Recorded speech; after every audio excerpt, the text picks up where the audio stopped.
나는 대한민국 예비역병장이다. 안녕하십니까? 1980년대 모공시절 군대 이야기를 나누는 예비역병장입니다. 오늘도 저의 옛날 군대 이야기와 함께 추억여행 떠나시죠.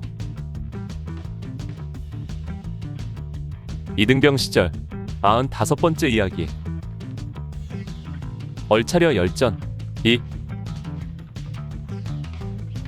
자대에 배치된 뒤에 쫄병 시절은 얼차려가 우리의 일상 중 하나가 되었습니다. 이등병에게 얼차려는 생활의 일부분이었습니다. 지휘계통에 있는 중대장, 소대장, 선임하사, 분대장 등에 의한 얼차려도 간혹 있었지만 대체적으로 같은 소대에 근무하는 고참들에 의해 실시되는 얼차려가 훨씬 많았습니다. 사단 보충대에 도착한 즉시 받았던 얼차려는 역시 오리걸음이었습니다. 훈련소에서 지겹게 받았던 얼차려였기에 그리 새로울 것은 없었지만 다만 다른 점이 있다면 더블백을 머리 위로 들고 오리걸음을 했다는 것입니다.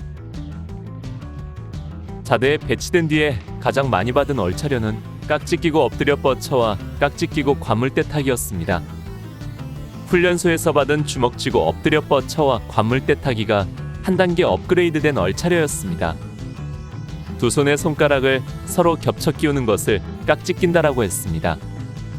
그 상태로 엎드려서 푸스업을 하게 되면 서로 끼인 손가락의 압박으로 그 고통이 극심했습니다. 또 깍지를 낀 채로 두 발을 관물대에 올리는 깍지 끼고 관물대 타기는 온몸의 체중을 깍지 낀 손에 실어야 했기 때문에 손가락이 끊어질 듯 했지요. 그 상태에서 푸시업까지 시키면 거의 대부분의 사람이 한번 내려가면 다시 올라오지 못했습니다. 또 이런 얼차려를 받다가 잠시 차려시켜서 깍지 낀 손을 풀어 피를 통하게 했다가 다시 깍지를 끼게 하고 얼차려를 실시하면 손가락이 부풀어 올라서 이전보다 훨씬 큰 고통을 맛보아야 했습니다.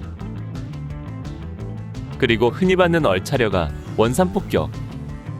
역시 훈련소에서 많이 받았던 머리를 바닥에 박고 두 손을 뒤로 돌려 맞잡는 전형적인 얼차려이지요. 그러나 자대에서는 이 원산폭격 얼차려도 업그레이드를 해서 실시했습니다. 머리를 단순히 바닥에 박는 것이 아니라 머리 밑에 갖가지 물건들을 받쳐놓고 실시하는 것입니다. 철모, 반압뚜껑, 야전사압, 수통뚜껑 등등. 얼차려 실시자의 생각에 따라 갖가지 것들을 받쳐놓고 머리를 박아야 했습니다. 특히 수통뚜껑을 놓고 원산폭격을 하면 머리에 수통뚜껑의 동그란 모양대로 부풀어 오르고 나중에는 딱정이가 생기는 등 후유증이 생기기도 했습니다. 원산폭격과 관물대 타기를 혼합하여 머리 박고 관물대 타기도 역시 원산폭격이 업그레이드된 얼차려 중 하나였습니다. 한강철교는 주로 연병장 같은 데서 단체 기합으로 실시됩니다. 일렬로 길게 늘어선 병력이 엎드려서 두 다리를 뒷사람의 어깨에 올려놓고 전체가 앞으로 전진하는 것입니다. 처음에는 그런대로 할만한 이 얼차려도 조금 지나면 앞사람의 다리 무게가 점점 내 어깨에 가중되기 시작하고 결국 체력이 약한 사람이 앞으로 엎어지게 됩니다. 단체로 받는 얼차려 중에 김밥말이도 있습니다. 연병장에 누워서 옆 사람과 어깨동무를 한 상태에서 차례로 옆굴리기를 하는 것이지요. 훈련소에서도 그랬지만 자대 역시도 훈련 과목 중에서 인용된 얼차려가 많았습니다. 호복, 철조망통과 등은 각계 전투에서 따온 것으로 훈련소에 이어 자대에서도 많이 실시되었습니다.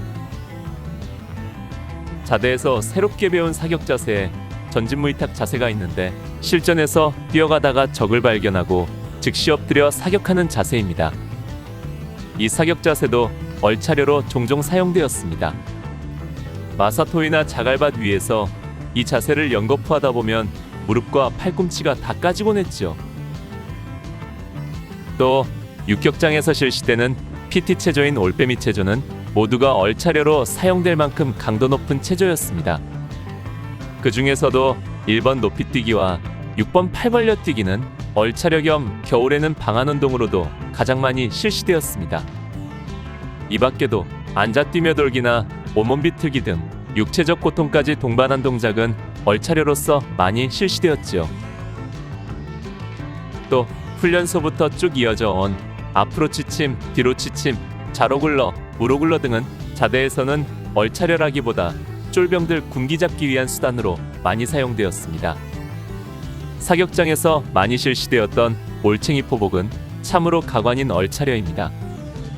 이 얼차려는 고참들이 실시하는 것은 아니고 주로 사격저조자들에게 교관이나 조교가 실시했습니다.